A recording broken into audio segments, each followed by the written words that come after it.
खैर मकदम है आपका समय न्यूज नेटवर्क में और आप देख रहे हैं 24 घंटे का उर्दू न्यूज चैनल आलमी समय। हालात हाजरा के साथ हाजिर हूं मैं खालिद रजा खान। दिल्ली में एक बार फिर हुकूमत साजी को लेकर सियासत तेज हो गई है। इस सिलसिले में लेफ्टिनेंट गवर्नर नजीब जंग ने सदर जमहूरिया प्रणब मुखर्जी को खत लिखा है। खत में सरकार बनाने के लिए बीजेपी को मदऊ करने की इजाजत मांगी गई है। वहीं आम आदमी पार्टी इसकी मुखालफत कर रही है। पार्टी का कहना है कि एलजी के इस कदम से एमएलए की खरीद फरोख्त में इजाफा होगा। वहीं कांग्रेस कह रही है कि बीजेपी दोबारा इंतखाबात से भाग रही है। सवाल यह है कि क्या लेफ्टिनेंट गवर्नर मरकजी हुकूमत के दबाव में काम कर रहे हैं? आखिर बीजेपी के पास नंबर्स नहीं है तो वो हुकूमत कैसे बनाएगी? क्या सीक्रेट वोटिंग के जरिए हुकूमत बन सकती है?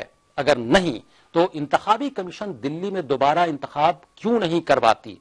इन्हीं मौजूआत पर बातचीत के लिए हमारे साथ स्टूडियो में मौजूद हैं सीनियर सहाफी और सियासी तजज़ियाकार असद रजा साहब और समाजी कारकुन और सियासी तजज़ियाकार डॉक्टर जफर उबैद साहब। आप दोनों हजरात का आलमी समय स्टूडियो में खैर मकदम है।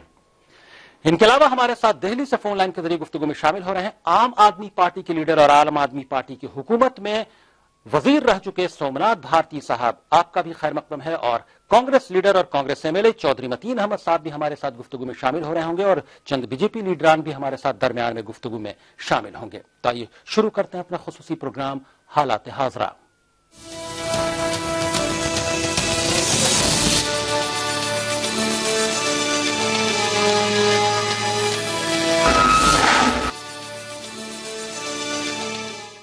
दिल्ली में हुकूमत साजी की कोशिश फिर शुरू हो गई है। एक अंग्रेजी अखबार के मुताबिक दिल्ली में सरकार बनाने के सिलसिले में लेफ्टिनेंट गवर्नर नजीब जंग ने सदर जमहूरिया प्रणब मुखर्जी को खत लिखा है। खत में सरकार बनाने के लिए बीजेपी को मदऊ करने की इजाजत मांगी गई है। एलजी नजीब जंग ने खत में लिखा है कि सबसे बड़ी पार्टी बीजेपी को सरकार बनाने का मौका मिलना चाहिए।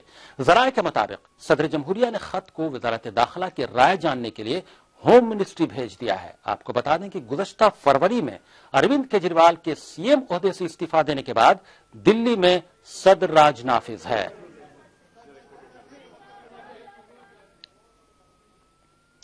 आम आदमी पार्टी ने बीजेपी की क़यादत में सरकार बनाने की कोशिशें की जबरदस्त मुखालफत की है। आम आदमी पार्टी लीडर मनीष सिसोदिया का कहना है कि दिल्ली को एक मुंतखब सरकार मिलनी चाहिए। देखिए, अभी सिर्फ सोर्सेज से खबर है और अगर ये सच है तो बड़ा आश्चर्यजनक है, क्योंकि जो पार्टी 12 दिसंबर को एलजी साहब को मना कर चुकी है कि हमारे पास 32 विधायक हैं और हम बहुमत नहीं साबित कर सकते सदन में, जब उसके पास 29 विधायक हैं और ये बात भी एलजी साहब को पता है, तो उसके बाद एलजी साहब क्यों बुला रहे हैं? अगर वो बुला रहे हैं तो ये तो बड़ा आश्चर्यजनक है और संविधान के जो स्पिरिट है उसके खिलाफ है। तो नजीब जंग के फैसले की कांग्रेस ने भी मुखालफत की है। दिल्ली कांग्रेस सदर अरविंदर सिंह लवली का कहना कि यह कदम जमहूरियत के खिलाफ है। देखिए, क्या रिपोर्ट है ऑफिशियली तो मुझे इसकी जानकारी नहीं है, लेकिन निश्चित तौर पे भारतीय जनता पार्टी जो है वो चुनावों से भाग रही है। पहले ये लोगों के साथ लंबे लंबे और झूठे वायदे करके आगे, अब उनको पूरा न करने से, लोगों के सामने जाने से ये पार्टी घबरा रही है। मैं समझता हूं कि दिल्ली को तुरंत प्रभाव से जो है चुनाव दिल्ली में होने चाहिए ताकि दिल्ली के लोगों को चुनी हुई सरकार मिल सके। और जिस तरीके की कोशिश भारतीय जनता पार्टी लगातार चुनाव टालने के लिए कर रही है वो बहुत निंदनीय है। उधर नजीब जंग के कदम से बीजेपी की बाँछें खिल उठी हैं। बीजेपी ने कहा कि बीजेपी सबसे बड़ी पार्टी है और सरकार बनाने का मौका उसे मिलना चाहिए। उधर आजाद एमएलए रामवीर शौकीन ने भी नजीब जंग के फैसले का खैर मकदम किया है। हमारी स्ट्रेटेजी तो साफ है। डे वन से हमने बिल्कुल स्टैंड क्लियर किया है। हमारे पास अभी कोई निमंत्रण इस तरह का आया नहीं है, ना ही कोई इन्फॉर्मेशन है। जिस अखबार के आधार पर इन चीजों के कयास लगाए जा रहे हैं या वो सच्ची भी होगी खबर तो हमको मालूम नहीं। हमारे पास कोई अगर इसके बारे में निमंत्रण आएगा तो इसका क्रिटिकल एनालिसिस हम करेंगे और उसके बारे में सोचेंगे कि हम सरकार बना सकते हैं, नहीं बना सकते, या हमारी पोजीशन क्या है, हमको कोई समर्थन दे रहा है या नहीं दे रहा। ये सारे कई सवाल हैं। हमने कभी क्लेम नहीं किया कि हम सरकार बनाना चाहते हैं। नंबर हमारे पास कम है और कौन हमें समर्थन देगा इसकी जानकारी अभी हमको नहीं है। तो जब पोजीशन आएगी उसके बारे में सोचेंगे हम। तमाम मेहमान हमारे साथ गुफ्तगू में शामिल हैं। स्टूडियो में मौजूद हैं गुफ्तगू के लिए सीनियर सहाफी, सीनियर जर्नलिस्ट और पॉलिटिकल एनालिस्ट असद रजा साहब और डॉक्टर जफर उबैद साहब, और फोन लाइन के जरिए बातचीत में शामिल हो गए हैं आम आदमी पार्टी के लीडर और आम आदमी पार्टी की हुकूमत में रह चुके साबिक वजीर सोमनाथ भारती साहब, आपका भी खैर मकदम है। और कांग्रेस एमएलए चौधरी मतीन अहमद साहब भी हमारे साथ गुफ्तगू में शामिल हैं। आपका भी खैर मकदम है चौधरी मतीन अहमद साहब। सोमनाथ भारती साहब, आपको क्या लगता है ये जो खबरें आई हैं कि नजीब जंग साहब फिर से कोशिश कर रहे हैं और सदर जमहूरिया से यानी प्रेसिडेंट से बात की है, होम मिनिस्ट्री को लिखकर भेजा है, क्या लगता है क्या वाकई वो अब खुद चाहते हैं कि हुकूमत बनी जाए, बीजेपी की बन जाए? जैसा कि आप लोग इल्जाम लगाते रहे कि वो अब पहले कांग्रेस की हिमायत कर रहे थे, अब वो बीजेपी की हिमायत में खुलकर सामने आ रहे हैं, क्या इसी वजह से वो इस तरह से इकदाम कर रहे हैं? जो एलिजियंस है वो कुर्सी को है, वो अपनी कुर्सी को बचाना चाहते हैं जी, और कुछ उनका एलिजियंस नहीं है। आप ये देखें कि अब खेल शुरू होता है, जब ये हुकूमत बनाने का न्योता आ गया, अब असली खरीद फरोख्त की राजनीति शुरू होगी। अब असली 20 करोड़ रुपया निकलेगा। अब साफ साफ ये दिख रहा है। देखिए, जब दिसंबर 2013 में और फरवरी 2014 में भाजपा ने खुल्लम खुल्ला ऐलान किया था कि भाई हमारे पास संख्या नहीं है, हम सरकार नहीं बना सकते, आज वो 32 से 29 पे हो गए हैं। अब ऐसी कौन सी जादू लग गई है उनके पास, सरकार बना सकते हैं। तो अब असली जो हॉर्स ट्रेडिंग है वो अब शुरू होगी। अब मौका ये है कि भाई कौन कौन, चूंकि सब जो इस तरह के जो एमएलए होंगे जो मेजरली आपके कांग्रेस पार्टी के होंगे, जहां तक मुझे लगता है, वो उनको अब यह आशा होगी कि भाई अब तो न्योता सरकार बनाने का न्योता आ गया, अब तो चलो मिल लो, अब तो पैसे ले लो। ये जो बकायदा प्रजातंत्र का हत्या हो रहा है दिन दहाड़े नजीब जंग साहब के द्वारा, कि किसकी तो हिस्ट्री में कभी उनको माफ नहीं करेगा। और अगर एक आदमी उनको बता सकता है कि वो क्या गलत कर रहे हैं, वो है आईने में उनका अपना ही जी। अगर वो देख लें कि भाई कौन सी गलती कर रहे हैं जिसके कारण इतिहास उनको माफ नहीं करेगा, वो जानते हैं, वो बकायदा जानते हैं। क्योंकि दो बार नजीब जंग साहब ने न्योता दिया था और दोनों बार 25 संख्या होने के बावजूद भी दोनों बार हर्षवर्धन साहब ने कहा था हमारे पास संख्या नहीं है, जी हम जोर शोर की राजनीति नहीं करेंगे।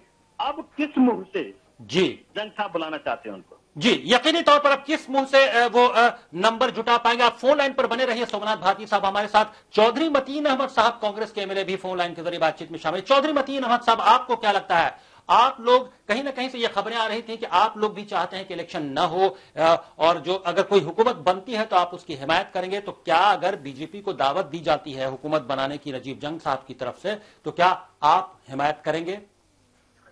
देखिए, नंबर 1 ये है कि 70 में से 69 एमएलए चाहते हैं कि चुनाव ना हो। नंबर 2, भगत सिंह तो पैदा हो लेकिन पड़ोसी के घर में पैदा हो। सरकार तो बने लेकिन किसी और के समर्थन से बने, हम सब ये चाहते हैं। जी। और चुनाव में क्यों जाना चाहे, कोई 5 साल के लिए चुन कर आया, लेकिन नंबर किसी के पास नहीं है तो मजबूरी है, चुनाव में तो जाना ही पड़ेगा। क्योंकि हम समर्थन नहीं देंगे, कांग्रेस की पार्टी बीजेपी को समर्थन कैसे दे सकती है? लेकिन सीक्रेट वोटिंग की बात हो रही है चौधरी मतीन अहमद साहब, सीक्रेट वोटिंग में व्हिप भी नहीं लागू होता और सीक्रेट वोटिंग में कौन कहां वोट कर रहा है ये भी तय अगर हुकूमत बन भी जाएगी। आप पता करिए। और ऐसे में खरीद फरोख्त की जो एमएलए की है, मेंबर्स की, वो मुमकिनात बढ़ जाते हैं। सीक्रेट वोटिंग नहीं हो सकती, नंबर 1 जी। और नंबर 2, कितनी सीक्रेट हो पता लग जाता है, ऐसा नहीं है। जी। तो होगी ना। जी। जो 30 वर्ष उसके ऊपर जाएंगे वो कहीं तो जाएंगे ना। जी। तो मुझे तो लगता नहीं सरकार बनेगी। जी, आपको नहीं लगता कि सरकार बनेगी? आप भी फोन लाइन पर बने रहिए। हमारे साथ स्टूडियो में मौजूद है डॉक्टर जफर उबैद साहब, आपका क्या ख्याल है? डॉक्टर जफर उबैद साहब, आप सामाजिक कारकुन हैं, बड़ी बारीकी से नजर रखते हैं आप तमाम चीजों पर। क्या लगता है दिल्ली में सरकार बननी चाहिए? एक तो सबसे पहला सवाल ये, और अगर बनेगी तो कैसे बनेगी? क्या बीजेपी पहले 32 सीट के साथ 32 मेंबर के साथ सरकार ने बनाने से इनकार कर चुके, अब 29 मेंबर बचे हैं, उसके 3 लोग तो ऐसे भी कम हो गए हैं एमपी बनकर। जहां तक दिल्ली की सरकार का सवाल है तो हालात तो ऐसे नहीं लगते कि किसी की सरकार बनेगी।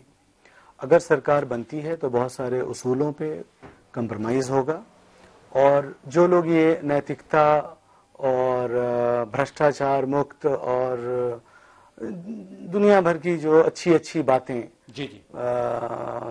करते हैं और वहां सरकार बनाने की बात कर रहे हैं, जैसी खबरें आ रही हैं बीजेपी की, तो बहुत सारे सवाल खड़े करती है। दिल्ली हिंदुस्तान का दिल है और यहां से जो भी मैसेज सोमनाथ जाएगा। भारती साहब ने एक बात जो कही डॉक्टर जफर उबैद साहब कि असल में हुकूमत बनाने में नजीब जंग साहब का अपना इंटरेस्ट है कहीं ना कहीं से।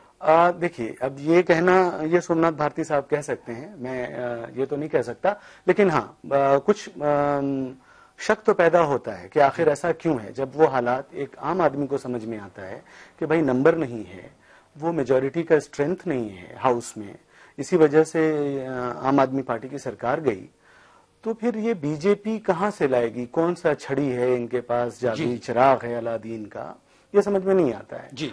और एज एन एनालिस्ट हम तो यही कहेंगे कि बनाकर फकीरों का हम भेस गालिब तमाशा अहले करम देखते हैं, ये तमाशे के अलावा और कुछ नहीं है। यानी सिर्फ तमाशा है, हुकूमत बनने के इम्कानात नजर नहीं आ रहे। असद रजा साहब स्टूडियो में मौजूद। असद रजा साहब, आपको क्या लगता है, क्या वाकई हुकूमत बनने जा रही है? नजीब जंग साहब पर जो उंगलियां उठती रही हैं, पहले भी आम आदमी पार्टी फिर से उठा रही है, क्या हकीकत वही है जिसकी वजह से ये इकदाम किए गए हैं और सीक्रेट वोटिंग का इल्तजाम किया जा रहा है?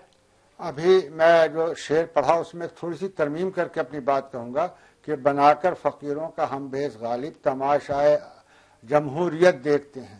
तो जमहूरियत का जो तमाशा बना हुआ है वो सब देख रहे हैं, लेकिन इसके लिए सिर्फ कांग्रेस, बीजेपी या आप पार्टी, ये तीनों जिम्मेदार हैं जो सूरत हाल है। लेकिन एक हकीकत है कि बेशतर मेंबरान असेंबली जो हैं वो नहीं चाहते कि दोबारा इलेक्शन हो, क्योंकि उन्हें वो रिस्क लेना नहीं चाहते, हार भी सकते हैं, जीत भी सकते हैं। तो इसलिए एक तो बात यह है कि मेंबरान असेंबली की ख्वाहिश है कि सरकार बने। जहां तक नजीब जंग का साहब का सवाल है, तो वो चूंकि होम मिनिस्ट्री से पूछ के ही जो काम करेंगे और जो होम मिनिस्ट्री से इशारा मिलेगा, और जाहिर सी बात है होम मिनिस्ट्री जो है वो बीजेपी के पास है या एनडीए के पास है, तो वहां से इशारा यही मिलेगा कि आप सरकार बनाएं, सीक्रेट मतलब वोटिंग कराएं, ये सब करा के और जी, यानी सरकार बनाने की कोशिश होगी। लेकिन अमली तौर पर सोमनाथ भारती साहब, क्या लगता है आपको, क्या वाकई अगर सीक्रेट वोटिंग कराई जाती है तो सरकार बन भी सकती है? खरीदो फरोख्त की बात जो आप लोग कर रहे हैं एमएलएज की, क्या वो वाकई ऐसा होगा कि खरीदो फरोख्त इतनी हो जाएगी कि सरकार बन जाए? अब देखिए, वो तो जब होगा तब होगा, लेकिन अभी तो ये जो मुझे दिख रहा है वही दिख रहा है कि भाजपा कभी भी अपने वादों पे खरी उतरी नहीं है। पहली बार सरकार बनाई थी, राम मंदिर बनाएंगे, आज तक राम मंदिर नहीं बना। दूसरी बार सरकार बनाई, भ्रष्टाचार हटाएंगे, महंगाई हटाएंगे, महिला सुरक्षा लाएंगे, और तीनों के विपरीत काम किया है। अगर आप देखें करप्शन के बारे में, जो चतुर्वेदी साहब हैं, एम्स के इतने बड़े अच्छे ऑफिसर जिसको सर्टिफिकेट सरकार ने खुद दिया, उसको रातों रात हटा दिया। इसलिए हटा दिया क्योंकि उसके 2 डॉक्टर जो थे जिनके खिलाफ उन्होंने मुकदमा दायर किया, वो दोनों डॉक्टर भाजपा के करीब थे। अगर आप देखें महिला सुरक्षा के मामला हो, सारा विश्व रोया जो दिल्ली में जो कांड हुआ था, निर्भया कांड में, और निर्भया कांड को अरुण जेटली साहब ने कह दिया कि वो तो मामूली सी घटना थी, उसके कारण देश में टूरिज्म का लॉस हो गया। बेटी के साथ घटना घटे और टूरिज्म की चिंता हो उनको। फिर देखिए, महंगाई पे दुनिया भर के ताम झाम एडवर्टीजमेंट दिए, टमाटर 40 रुपए और आलू 50 रुपए और ये हिन, और अब आज के तारीख में गरीब मरने को मजबूर है। तो भाजपा को तो पीएचडी हासिल है ऐसी हरकतें करने में। वो सरकार इस तरह के बनाते भी रहे, पिछले यूपी में बनाया, कहां नहीं बनाया। इनकी जो पुरानी हरकतें हैं वो सारी हरकतें अब एक्शन में आ गई, क्योंकि इनको केंद्र की सत्ता मिल गई। और जो इनका मंसूबा था, उनका मंसूबा यही था कि 16 मई 2014 को इनको सरकार सत्ता मिले, और फिर ये सारे जो ताम झाम वैल्यूज और जितने इनके प्रिंसिपल थे सभी गए आग लगाने। यानी सब ताक पर रख दिए तमाम principles. Party with a difference अब वो पार्टी विथ अ डिफरेंस नहीं रही, और अब सिर्फ कहीं ना कहीं से ये कोशिश है कि हुकूमत बनाई जाए और कहीं ना कहीं से पावर ग्रैब किया जाए। आप फोन लाइन पर बने रहिए सोमनाथ भारती साहब, और चौधरी मतीन अहमद साहब आप भी फोन लाइन पर बने रहिए। ब्रेक का वक्त हो गया हमारे प्रोग्राम में, ब्रेक के बाद आएंगे तो इसी गुफ्तगू को हम मजीद आगे बढ़ाएंगे और चंद और पहलुओं पर बातचीत करेंगे। हमारे साथ स्टूडियो में मौजूद है डॉक्टर जफर उबैद साहब और असद रजा साहब। फौरन हाजिर होते हैं।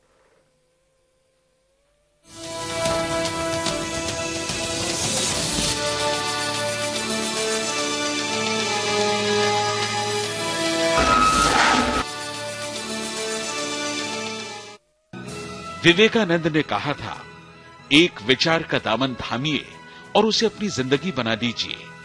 विवेकानंद की इसी सोच को हकीकत में बदलने वाले राजस्थान के उद्यमियों को सम्मानित करेगा देश का सबसे बड़ा रीजनल एमएसएमई अवार्ड 6 सितंबर को जयपुर में। समय उद्यमी 2014 प्रेजेंटेड बाय तिरंगा प्रीमियम अगरबत्ती, देश की खुशबू, पावर्ड बाय राजेश मसाले, रखे गृहिणी का मान Rajesh Masale. Associate sponsor Aquasoft RO and water purifier, बूंद बूंद में विश्वास। को associate sponsor ICL group, your career with image. Knowledge partner NSIC, industry partner PSESME, print partner Rashtriya Sahara और रोजनामा राष्ट्रीय सहारा, इंटरनेशनल टेलीकास्ट पार्टनर आलमी समय, माइडिया 100 की पहल।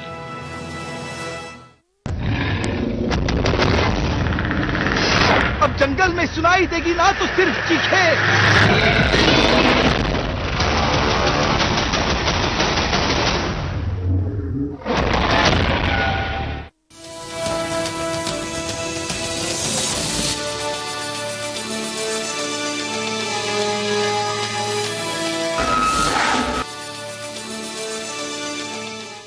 ब्रेक के बाद आलमी समय में आपका फिर खैर मकदम है। आप देख रहे हैं हमारा खुसूसी प्रोग्राम हालात हाज़रा। स्टूडियो में गुफ्तगू के लिए मौजूद हैं सीनियर सहाफ़ी और सियासी तज़कियाकार असद रज़ा साहब और समाजी कारकुन और सियासी तज़कियाकार डॉक्टर ज़फ़र उबैद साहब, और फोन लाइन के जरिए बातचीत में शामिल हैं आम आदमी पार्टी के लीडर और दिल्ली के साबिक वजीर रह चुके आम आदमी पार्टी की हुकूमत में सोमनाथ भारती साहब और कांग्रेस के एमएलए चौधरी मतीन अहमद साहब। दिल्ली में बीजेपी को हुकूमत बनाने के लिए दावत दिए जाने के बीच ये समझना जरूरी है कि बीजेपी के पास सरकार बनाने के लिए नंबर्स हैं या नहीं।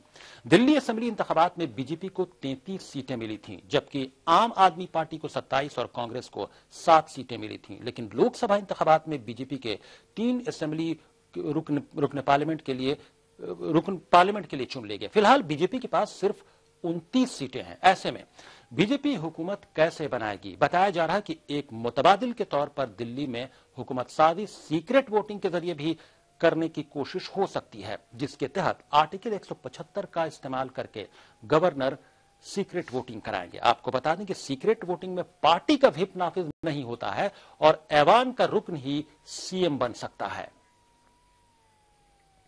उधर दिल्ली के सियासी सूरत हाल पर जेडीयू एमएलए शुएब इकबाल का क्या कहना है, आइए वो भी सुन लेते हैं। सरकार बना सकते हैं और ये मेरा दावा है कि अगर चीजें तैयार हो तो मैं सरकार बनवा सकता हूं, भाजपा की सरकार न बन के, क्योंकि बहुमत जो है कांग्रेस और आम आदमी पार्टी और हम मिलकर जो है सरकार का बहुमत करा सकते हैं। परंतु आज स्थिति यह है कि आम आदमी पार्टी नहीं चाहती कि किसी तरह से भी कांग्रेस से बात करे। इस तरह से फिर दिल्ली के अंदर सरकार जो है भारतीय जनता पार्टी की बनवा देंगे, अल्पमत की सरकार बनवा देंगे। तो ये तो पूरा का पूरा जो एक खेल हो रहा है और आम आदमी पार्टी इसके लिए पूरी जिम्मेवार है। जी सोमनाथ भारती साहब, क्या लगता है आपको? शुएब इकबाल खास तौर से ये कह रहे हैं, वो भी एक एमएलए हैं, कि आम आदमी पार्टी या इन गैर भाजपा सरकार दिल्ली में बन सकती है, ऐसे मुमकिनात हैं, लेकिन क्यों नहीं तब कोशिश हो रही है अगर नजीब जंग साहब हुकूमत ही बनाना चाहते हैं तो? देखिए कारण क्या है कि शुएब इकबाल साहब आज कुछ भी कहें, लेकिन मुझे नहीं लगता है किसी भी तरह से किसी भी अच्छे एमएलए ने कोई एक अच्छा रोल अदा किया सरकार बनाने में। खरीद फरोख्त की राजनीति दोनों पार्टियों के ब्लड में है, चाहे वो कांग्रेस हो चाहे भाजपा हो। हम कभी राजनीति करने आए नहीं, हम सेवा करने आए और सेवा करने के लिए हमें राजनीति करनी आनी नहीं भी चाहिए। जी जी।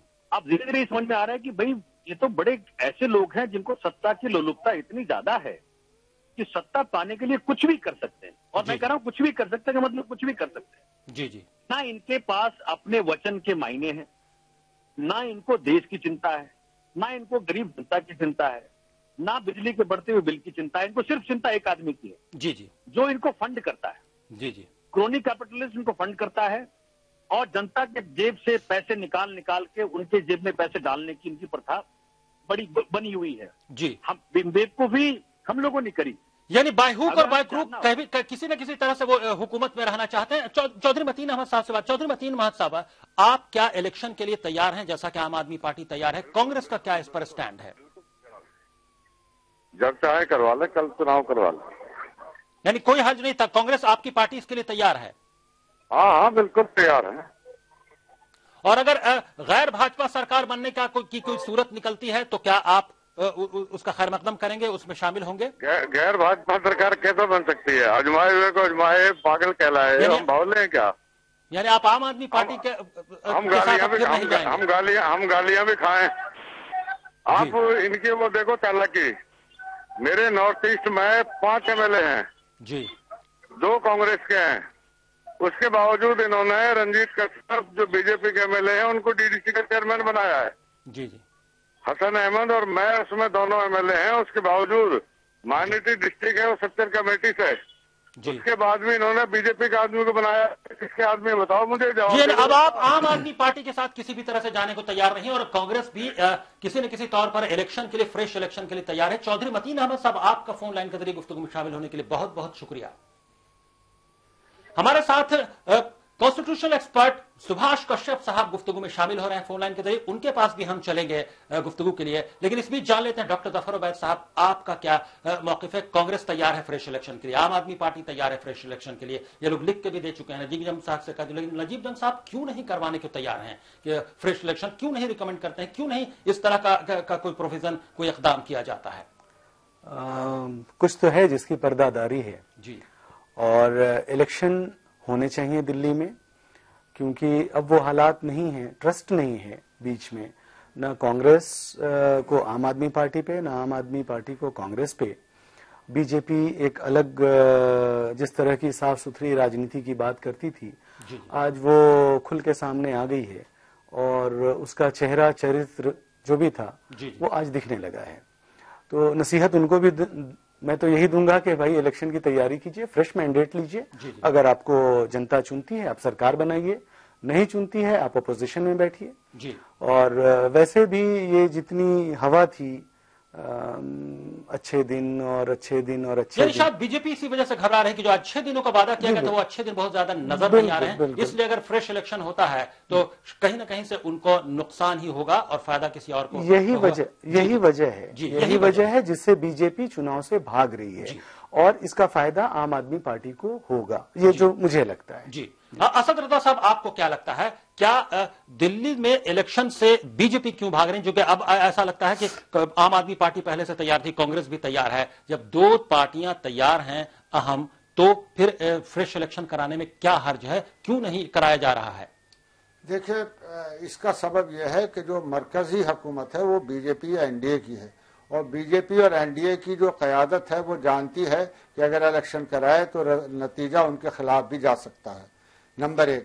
इसलिए वो नहीं चाहते, और वो ये दबाव बनाया गया है और माहौल ऐसा बनाया गया है कि यहाँ सीक्रेट वोटिंग के जरिए से बीजेपी को किसी तरह इख्तिदार में लाया जाए। लेकिन मैं समझता हूँ कि अगर दोनों मिलकर हुकूमत न बनाए, कांग्रेस और आप, अगर इसके एमएलए जितने भी हैं मेंबरान असेंबली, वो बिल के लिख के दे दें कि हम हुकूमत नहीं चाहते, राष्ट्रपति को, लेफ्टिनेंट गवर्नर को। लेकिन सवाल यह है कि नाक का सवाल है, असली बात तो यह है कि कांग्रेस भी नहीं चाहती कि इलेक्शन हो, क्योंकि वो उसका हाल पिछले इलेक्शन में देख चुकी है। आप जरूर चाहती है कि इलेक्शन हो, और इसलिए कांग्रेस और ये दोनों मिलकर आप लेफ्टिनेंट गवर्नर को लिख के नहीं देंगे इसके मेंबरान पार्लियामेंट के इलेक्शन कराया जाए। जी, सोमनाथ भारती साहब, क्या लगता है, क्या इलेक्शन से आखिर कांग्रेस जरूर बोल रही कि वो इलेक्शन के लिए कल करा लीजिए जी, जैसा कि चौधरी मतीन अहमद साहब ने कहा, लेकिन ऐसा लगता नहीं कि वो भी अंदर से तैयार हैं। कहीं ना कहीं से ये भी खबरें आई थी कि कुछ एमएलए से राब्ते में है बीजेपी के लोग, कांग्रेस के, बहुत सारी चीजें चल रही हैं। हालांकि आम आदमी पार्टी के कुछ एमएलए से भी राब्ते में रहने की खबरें आई थी, लेकिन इलेक्शन के लिए बीजेपी और कांग्रेस दोनों तैयार नहीं। वजह क्या लगती है आपको? देखिए, कांग्रेस तो गई, जितनी है उतनी उससे भी बहुत कम आएगी। कांग्रेस का भविष्य इस देश में अंधकार में डूबा हुआ है। भाजपा का चक्कर क्या है तो एक ही थाली के दोनों चट्टे बट्टे, दोनों ही करप्ट हैं, दोनों को ही चिंता नहीं जनता की। कारण क्या है, एक ने गरीबी और अनपढ़ी का फायदा उठाया और दूसरे ने बेईमानी का फायदा उठाया। आप देखिए, कांग्रेस आज तक हुकूमत कैसे करती रही है। कांग्रेस का सारा प्लानिंग जो है कि अवाम जो है देश का, मुल्क का अवाम गरीब रहे, अशिक्षित रहे, और उसकी गरीबी और अशिक्षा का वो फायदा उठाता रहे। जी, भाजपा एक लालची पार्टी है, भाजपा लूट खसोट वाली पार्टी है, और इसकी नई नई जो तकनीक है वो बहुत खतरनाक है, पूरे मुल्क के लिए खतरनाक है। जी। ये क्रोनी कैपिटलिस्ट का फेस है ये मोदी जी सरकार नहीं चला रहे, सरकार चला रहे वो लोग जिनका सिर्फ मनता है कि देश को लूटना, चाहे वो खनिज संपदा हो, चाहे वो आपके नदी हो, पहाड़ हो, जहां कहीं भी इनको मैग्नीज मिलता है, कुछ भी मिलता है, पूरे का पूरा अभी जिस तरह से इन्वायरमेंट क्लियरेंस इन्होंने दे दिया कि इन्वायरमेंट क्लियरेंस पूरा है, किसको भी इंडस्ट्री कुछ भी कर ले, तो ये तो पता नहीं किस मूड में हैं, किस देशभक्ति की बात करते हैं ये जी। अब इनको लग रहा है, इसी डर इनको ये है कि जैसे ही आम आदमी पार्टी, जो कि इनकी आईवी की रिपोर्ट है, करीब 60 सीटें आएंगी आम आदमी पार्टी की दिल्ली में, जी, उससे ये डरे हुए हैं जी। आम आदमी पार्टी की दिल्ली में सरकार आने से सिर्फ दिल्ली में खतरा नहीं है जी, फिर खतरा है क्योंकि 5 साल जो सेवा करके दिखाएगी आम आदमी पार्टी जी, उसके बाद पूरे मुल्क में दोनों पार्टियों का और किसी भी पार्टी जो भी इस तरह के काम में संलग्न रहेगी जी, सब उन सारे पार्टियों का सफाया हो जी। लेकिन सवाल यहां पर आम आदमी पार्टी के साथ भी है कि हम यही बात, इस सवाल का जवाब डॉक्टर जफर उबैद से जानना चाहेंगे। आम आदमी पार्टी को दिल्ली के अवाम ने मौका दिया, आम आदमी पार्टी ने महज 47 दिन में हुकूमत छोड़ दी, चाहे वजह जो भी रही हो, वो साबित नहीं कर पाए कि वाकई हुकूमत कैसे चलती है, या कोई बड़े काम हो गए हों बहुत ज्यादा जिससे अवाम को ऐसा फायदा हो जो जाहिर तौर पर नजर आ रहा हो। क्या फिर वाकई, जैसा कि सर्वे की बात बता रहे हैं सोमनाथ भारती साहब, क्या वाकई दिल्ली के अवाम फिर भरोसा जताएगी आम आदमी पार्टी पर? अब ये सर्वे की बात सोमनाथ भारती साहब ने अगर वो रिपोर्ट देखी होगी तो कह रहे होंगे। मैं बस इतना कहूंगा कि उनको मौका कम मिला, इनएक्सपीरियंस था, उनको चाहिए था कुछ तजर्बेकार लोग और होते, मशवरे होते, बेहतर होता। लेकिन अपनी गलतियों से आदमी सीखता है। काम उन्होंने अच्छे किए, इसमें कहीं कोई दो राय नहीं है। उनसे सवालात तो रोज होते थे, भाई आपने क्या वादा निभाया, आपने क्या वादा निभाया, और अभी 100 दिन का सरकार हुई है तो कहते हैं कि भाई अभी तो 100 ही दिन हुए हैं। तो इन मामलात में उन्होंने ये पैगाम तो बहुत अच्छा दिया देश को कि हाँ कुछ किया जा सकता है, बदलाव लाए जा सकते हैं, अच्छे से लाए जा सकते हैं। वहां भी कुछ खामियां रहीं, कुछ कमियां रहीं, कुछ डिसीजंस पहले तो उनको सरकार ही नहीं बनाना चाहिए था कांग्रेस के साथ मिलके, और जब बना लिया था तो फिर उसको निभाना चाहिए था। यहाँ गलती आम आदमी पार्टी से हुई है, सबसे होती है, उसका इजाला होना चाहिए। यानी गलती हुई है, लेकिन एक अच्छा मैसेज दिया, अच्छा पैगाम दिया, आवाम में भरोसा जताया था, इसलिए उम्मीद की जानी चाहिए कि अगर फ्रेश इलेक्शन होता है दिल्ली में तो फिर आवाम भरोसा जता सकती है। और एक और चीज कहूंगा कि कांग्रेस को और बीजेपी को आम आदमी से सबक लेना चाहिए। जी, यानी कांग्रेस बीजेपी को आम आदमी से सबक लेना चाहिए। चूंकि हम गुफ्तगू को आगे नहीं बढ़ा पा रहे हैं, वक्त की कमी है। सोमनाथ भारती साहब, फोन लाइन के जरिए गुफ्तगू में शामिल होने के लिए आपका बहुत बहुत शुक्रिया। डॉक्टर जफर उबैद साहब और असद अजरा साहब, आप दोनों का भी स्टूडियो में तशरीफ लाने के लिए और हालात हाजरा में शामिल होने के लिए बहुत बहुत शुक्रिया।